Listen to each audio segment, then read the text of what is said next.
ಈಗ ಬಂದಿದ್ದೀವಿ ತಾಳ್ಬೆಟ್ಟ ರೀಚ್ ಆಗಿದ್ದೀವಿ. ಈಗ ಇಲ್ಲಿ ಬಂದ್ಬಿಟ್ಟು ಧೂಪ ಹಾಕ್ಬಿಟ್ಟು ಇಲ್ಲಿಂದ ನೆಕ್ಸ್ಟ್ ನಮ್ಮ ಜರ್ನಿ ಮಾದೇಶ್ವರನ ಬೆಟ್ಟಕ್ಕೆ. ಅಲ್ಲಿಂದ ಇಲ್ಲಿಗೆ ಬಂದ್ವಲ್ಲ, ಅದೊಂಥರ ಖುಷಿ ಅನ್ನಿಸ್ತಾ ಇದೆ. ತುಂಬ ವರ್ಷನೇ ಆಗಿತ್ತು ನಾವು ಮಾದಪ್ಪನ ಬೆಟ್ಟಕ್ಕೆ ಬಂದು. ಸೊ ಇವಾಗ ಆಲ್ಮೋಸ್ಟ್ ಲೈಕ್ 4-5 ಇಯರ್ಸ್ ಆಗಿತ್ತು ಅನಿಸುತ್ತೆ ನಾನು ಬಂದು. ನನ್ನ ಹಸ್ಬೆಂಡ್ ಜೊತೆ ಇದೇ ಫಸ್ಟ್ ಟೈಮ್ ನಾನು ಬರ್ತಾ ಇರೋದು ಮಾದೇಶ್ವರನ ಬೆಟ್ಟಕ್ಕೆ. ಲಾಸ್ಟ್ ಟೈಮ್ ಕೂಡ ಫ್ಯಾಮಿಲಿ ಜೊತೆನೇ ಬಂದಿದ್ದು, ಈಗಲೂ ಕೂಡ ಫ್ಯಾಮಿಲಿ ಜೊತೆನೇ ಬರ್ತಾ ಇರೋದು. ಒಂಥರ ಖುಷಿ ಅನ್ನಿಸ್ತಾ ಇದೆ.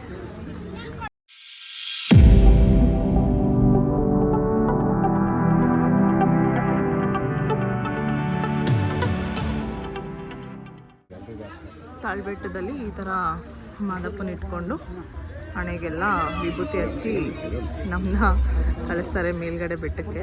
ಸೊ ಅದೇ ನಡೀತಾ ಇದೆ ಈಗಲೂ.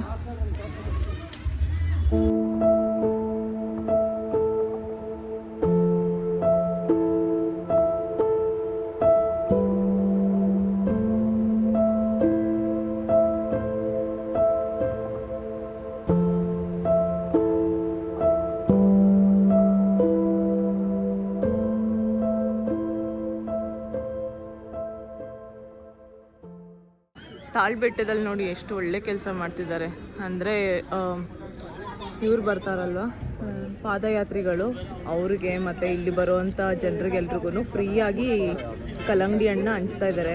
ಎಷ್ಟು ಬೇಕಾದರೂ ತಿನ್ಬೋದು, ಆದರೆ ಕರೆದು ಹಂಚ್ತಾ ಇದ್ದಾರೆ. ಏನು ಮಾಡೋಕ್ಕಾಗುತ್ತೆ, ಕ್ಲೀನ್ ಜನ ಅದೇ ಡಸ್ಟ್ಬಿನ್ ಇರುತ್ತೆ, ಅದು ಡಸ್ಟ್ಬಿನ್ಗೆ ಎಸ್ಕೋಬೇಕದು. ಜನಕ್ಕೆ ಬುದ್ಧಿ ಇರಬೇಕದು, ನೀಟಾಗಿ ಎಲ್ಲರೂ ಒಂದು ಕಡೆ ಹಾಕಬೇಕು ಅನ್ನೋದು. ಬಟ್ ಕ್ಲೆನ್ಲಿನೆಸ್ ಇಲ್ಲ, ಎಲ್ಲ ತಿಂತಾರೆ ಅಲ್ಲಲ್ಲೇ ಎಸಿತಿದ್ದಾರೆ. ಅವ್ರು ಮಾಡ್ತಾ ಇರೋದು ಒಳ್ಳೆ ಕೆಲಸ, ಬಟ್ ಜನ ಮಾಡ್ತಾ ಇರೋದು ಕೆಟ್ಟ ಕೆಲಸ, ತಪ್ಪು ಕೆಲಸ ಅದು. ಅಲ್ಲೇ ಹಿಂದೆಗಡೆನೇ ಇದೆ ನೋಡು ತೊಟ್ಟಿ ಥರ ಕಸ ಹಾಕೋಕ್ಕೆ, ಅಲ್ಲಿ ಅಷ್ಟು ದೂರಕ್ಕೆ ಹೋಗಿ ಹಾಕೋದ್ರ ಬದಲು ಅಲ್ಲಲ್ಲೇ ತಿಂತಾರೆ, ಅಲ್ಲಲ್ಲೇ ಎಸಿತಾರೆ.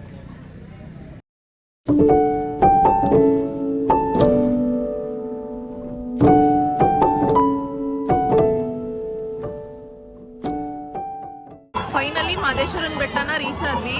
ವಾಯ್ಸ್ ಕೇಳಿಸಲ್ಲ ಅನಿಸುತ್ತೆ, ಯಾಕಂದರೆ ಮ್ಯೂಸಿಕ್ ಇದೆ, ಅಂದರೆ ನಾದಸ್ವರ ಎಲ್ಲ ಇದೆ ಹಿಂದೆ ಬ್ಯಾಕ್ಗ್ರೌಂಡಲ್ಲಿ. ಮಾದೇಶ್ವರನ ಬೆಟ್ಟನ ರೀಚ್ ಆಗಿದ್ದೀವಿ. ಇವಾಗ ಫಸ್ಟು ಇಲ್ಲಿಗೆ ಬಂದಿದ್ದ ತಕ್ಷಣ ನಾವು ಮಾಡಿದ ಕೆಲಸ ಅಂದರೆ ಫಸ್ಟು ಹೋಗಿ ರೂಮ್ ಬುಕ್ ಮಾಡಿಬಿಟ್ಟು ಬಂದ್ವಿ. ಕ್ರೌಡ್ನ ನೀವೇ ನೋಡ್ತಾ ಇರ್ಬೋದು ಎಷ್ಟು ಜನ ಇದ್ದಾರೆ ಅಂತ. ನಾಳೆ ಸೋಮವಾರ, ವಾರ ಬೇರೆ ಅಲ್ವಾ, ಸೊ ಹಾಗಾಗಿ ತುಂಬ ಜನ ಕ್ರೌಡ್ ಇದ್ದಾರೆ. ನಾವು ಕೂಡ ಇವಾಗ ಒಂದು ರೌಂಡ್ ದರ್ಶನ ಮಾಡಿಬಿಟ್ಟು ಪ್ರಸಾದಕ್ಕೆ ಹೋಗೋಣ ಅಂತ ಬಂದಿದ್ದೀವಿ. ಆ್ಯಕ್ಚುಲ್ ದರ್ಶನ ಮಾಡೋದು ಬೆಳಿಗ್ಗೆ, ಬಟ್ ಇವಾಗ ಹೆಂಗಿದ್ರು ಓಪನ್ ಇರುತ್ತಲ್ಲ ಅಂದ್ಬಿಟ್ಟು ಈಗ ಒಂದ್ಸತಿ ದರ್ಶನ ಮಾಡೋಕ್ಕೆ ಅಂತ ಬಂದಿದ್ದೀವಿ. ಇಲ್ಲಿ ದರ್ಶನ ಮಾಡಿ ಪ್ರಸಾದ ಸೇವನೆ ಮಾಡಿಬಿಟ್ಟು ರೂಮ್ಗೆ ಹೋಗಿ ಸೇರಿಕೊಂಡ್ರೆ ಇನ್ನು ಬೆಳಗ್ಗೆ ಮೊದಲನೇ ದರ್ಶನಕ್ಕೆ ಬರಬೇಕು ಅಂತ ಅಂದ್ಕೊಂಡಿದ್ದೀವಿ. ಇವಾಗ ದರ್ಶನ ಮಾಡಿ ಪ್ರಸಾದಕ್ಕೆ ಹೋಗ್ತೀವಿ. ಜನ ಎಲ್ಲ ಅಲ್ಲಲ್ಲೇ ಕೂತಿದ್ದಾರೆ. ಮೇ ಬಿ ಇಲ್ಲೇ ಮಲ್ಕೊಳ್ಳೋ ವ್ಯವಸ್ಥೆನೂ ಆಗುತ್ತೆ ಅನ್ಸುತ್ತಲ್ಲ. ಕೆಲವ್ರು ಮಲ್ಕೊಂತಾರೆ, ಪ್ರಸಾದ ತಿಂತಾ ಇದಾರೆ, ಕಡ್ಲೆಪುರಿ ತಿಂತಾ ಇದಾರೆ. ಇಲ್ಲ, ಒಂದ್ ಸ್ವಲ್ಪ ಹೊತ್ತು ಬಿಟ್ಟು ನೋಡಿದ್ರೆ ಇಲ್ಲೂ ಮಲಗಿರ್ತಾರೆ. ಅಲ್ಲೆಲ್ಲ ಹಾಸ್ಕೊಂಡಿದ್ದಾರೆ ನೋಡಿ, ಮಲ್ಕೊಳ್ಳೋರು ಮಲ್ಕೊಂತ.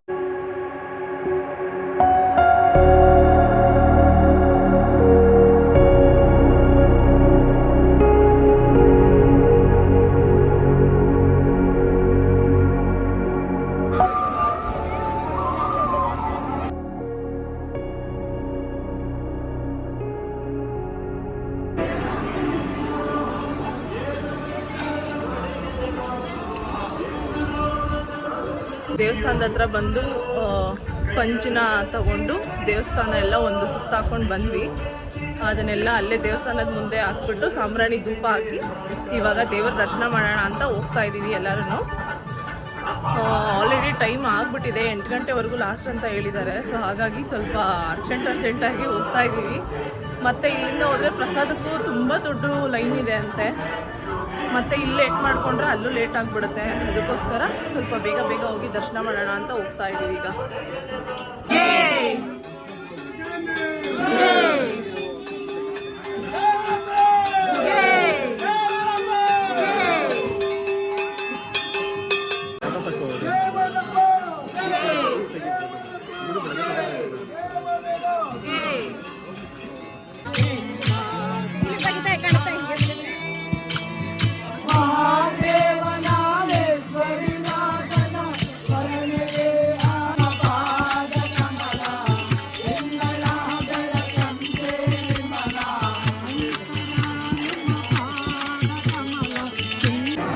ದೇವರ ದರ್ಶನ ಎಲ್ಲ ಸಖತ್ತಾಗಾಯಿತು. ಮೊದಲನೇ ದರ್ಶನ ಬಂದಿದ ತಕ್ಷಣ ನಾನು ಆಲ್ರೆಡಿ ಹೇಳ್ದಂಗೆ ಪಂಜೆಲ್ಲ ಹಚ್ಚಿ ಹೋಗ್ಬಿಟ್ಟು ದೇವ್ರ ದರ್ಶನನೂ ಮಾಡ್ಕೊಂಡು ಬಂದ್ವಿ. ಇವಾಗ ಪ್ರಸಾದಕ್ಕೆ ಅಂತ ಬಂದಿದ್ದೀವಿ, ಆದರೆ ಹೆವಿ ರಶ್ ಇದ್ದಾರೆ.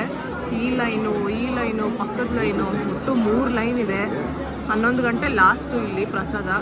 ನೋಡೋಣ ಸಿಗುತ್ತಾ ಇಲ್ವಾ ಅನ್ನೋದು ಗೊತ್ತಿಲ್ಲ. ನಮ್ಗೆ ಸಿಗ್ಬೋದು ಅಂತ ಅಂದ್ಕೊಂಡಿದ್ದೀನಿ, ಯಾಕಂತಂದರೆ ಒಳಗಡೆ ವ್ಯವಸ್ಥೆ ಚೆನ್ನಾಗಿರೋದ್ರಿಂದ ಬೇಗ ಆಗುತ್ತೆ ಅಂತ ಅನಿಸುತ್ತೆ. ಸೊ ಈಗ ಪ್ರಸಾದ ತಿಂದ್ಕೊಂಡು ನೆಕ್ಸ್ಟ್ ರೂಮ್ಗೆ ಹೋಗೋದು. ನೋಡೋಣ ಇಲ್ಲಿ ಎಷ್ಟೊತ್ತಾಗುತ್ತೆ ಅಂತ. ಸತತವಾಗಿ 3/4ರಿಂದ 1 ಅವರ್ ವೆಯ್ಟ್ ಮಾಡಿದ್ಮೇಲೆ ಇವಾಗ ಪ್ರಸಾದಕ್ಕೆ ಅಂತ ಬಂದಿದ್ವಿ ಊಟಕ್ಕೆ. ಎಷ್ಟು ಅಂದರೆ ನಮ್ಮದೇ ಲಾಸ್ಟ್ ಅಲ್ಲ, ನಾವೇ ಲಾಸ್ಟ್ ಪಂಕ್ತಿ. ಇಲ್ಲಿ ಊಟ ಮುಗಿಸ್ಕೊಂಡು ಇವಾಗ ಡೈರೆಕ್ಟಾಗಿ ರೂಮ್ಗೆ ಹೋಗ್ತೀವಿ. ಆಲ್ರೆಡಿ ಟೈಮ್ ಆಗಿಬಿಟ್ಟಿದೆ, ಯಾರಿಗೂ ರೆಸ್ಟ್ ಇಲ್ಲ. ಬೆಳಗ್ಗೆನೂ ಬೇಗ ಇದ್ದಿದ್ವಲ್ಲ, ಸೊ ಹಾಗಾಗಿ ಎಲ್ಲ ಊಟ ಮುಗಿಸ್ಕೊಂಡು ಡೈರೆಕ್ಟಾಗಿ ರೂಮಿಗೆ. ನಮಗೆ ಊಟದ ಚಿಂತೆ, ನನ್ನ ತಮ್ಮನಿಗೆ ಮ್ಯಾಚ್ ಚಿಂತೆ. ಪ್ರಸಾದ ತಿನ್ನೋ ಟೈಮಲ್ಲೂ ಬಿಡ್ತಾ ಇಲ್ಲ ಅವನು ಮ್ಯಾಚ್ನ. ಹೆಂಗಿದ್ರು ಇಂಡಿಯಾನೇ ವಿನ್ ಆಗೋದು, ಯಾಕೆ ತಲೆ ಕೆಡಿಸ್ಕೊಳ್ಳೋದು ತಾನೇ. India India India. ನನಗಿರೋ ಜೋಶ್ ಇವ್ರಿಗಿಲ್ವಲ್ಲಪ್ಪ ಕ್ರಿಕೆಟ್ ನೋಡೋರಿಗೆ.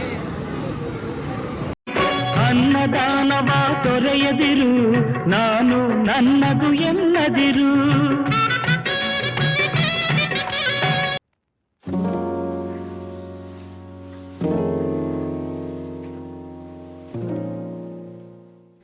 ಫೈನಲಿ ಪ್ರಸಾದ ಎಲ್ಲ ತಿನ್ಕೊಂಡು ರೂಮ್ಗೂ ಬಂದು ರೀಚ್ ಆಗಿದ್ದೀವಿ. ಇವಾಗ ರೆಸ್ಟ್ ಮಾಡೋ ಟೈಮು. ಎಲ್ಲರೂ ಫುಲ್ ಟಯರ್ಡು, ಯಾರಿಗೂ ಸ್ಟ್ರೆಂತ್ ಇಲ್ಲ ಮತ್ತೆ ಕೂತ್ಕೊಂಡು ಮಾತಾಡೋದಕ್ಕೆ ಅಥವಾ ಹರಟೆ ಹೊಡೆಯೋದಕ್ಕೆ. ಎಲ್ಲ ಮಲ್ಕೊಂಬಿಟ್ಟಿದ್ದಾರೆ. ಸೊ ಇವಾಗ ನಾನು ಕೂಡ ರೆಸ್ಟ್ ಮಾಡೋ ಟೈಮು. ಈ ವಿಡಿಯೋನ ನಾನು ಮತ್ತೆ ನಾಳೆ ಕಂಟಿನ್ಯೂ ಮಾಡ್ತೀನಿ, ಯಾಕಂತಂದರೆ ಇನ್ನು ನಾಳೆ ನಾವು ದೇವಸ್ಥಾನಕ್ಕೆ ಹೋಗೋದೆಲ್ಲ ಇದೆ. ಇನ್ನೂ ತುಂಬ ಜಾಗಕ್ಕೆ ಹೋಗಬೇಕು ಅಂತ ಪ್ಲ್ಯಾನ್ ಮಾಡ್ಕೊಂಡಿದ್ದೀವಿ. ಹೇಗಾಗತ್ತೆ ಅಂತ ನೋಡೋಣ. ಸೊ ಮತ್ತೆ ನಾನು ನಾಳೆ ಈ ವಿಡಿಯೋದಲ್ಲಿ ಸಿಗ್ತೀನಿ. ಅಲ್ಲಿವರೆಗೂ ಈ ವಿಡಿಯೋನ ನೋಡಿ ಎಂಜಾಯ್ ಮಾಡಿ ಅಂತ ಕೇಳ್ಕೊತ, ನಾನು ಮಾಡ್ತಿರೋ ವಿಡಿಯೋ ನಿಮಗೆಲ್ಲ ಇಷ್ಟ ಆಗಿದೆ ದಯವಿಟ್ಟು ನನ್ನ ಚಾನಲ್ನ ಲೈಕ್ ಮಾಡಿ, ಶೇರ್ ಮಾಡಿ ಮತ್ತು ಸಬ್ಸ್ಕ್ರೈಬ್ ಮಾಡಿ ಅಂತ ಕೇಳ್ಕೊತೀನಿ. Thank you.